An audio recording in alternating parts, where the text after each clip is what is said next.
अंबडच्या छत्रपती शिवाजी महाराज परिसरात भीषण आग, 7 ते 8 दुकाने जळून खाक।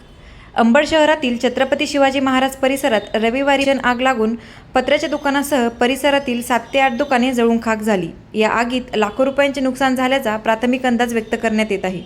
आगीत Shri automobiles proprietor Manoj Sargarkar, Bilal mutton hotel proprietor Shaikh Gaffar, Shriram flowers proprietor Deepak Gaikwad तसेच गादीकर प्रोप्रायटर राजू शेख मंसुरी यांच्या दुकानांचे मोठे नुकसान झाले आहे।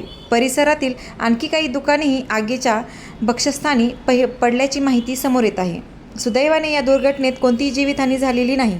आग लागण्याचे नेमके कारण अद्याप स्पष्ट झाले नसून संबंधित यंत्रणांकडून तपास सुरू आहे। घटनेची माहिती मिळताच अग्निशमन दल, पोलीस प्रशासन व स्थानिक नागरिकांनी घटनास्थळी धाव घेऊन आगीवरती नियंत्रण मिळवण्यासाठी युद्धपातळीवर प्रयत्न सुरू असून बचाव कार्य सुरू आहे।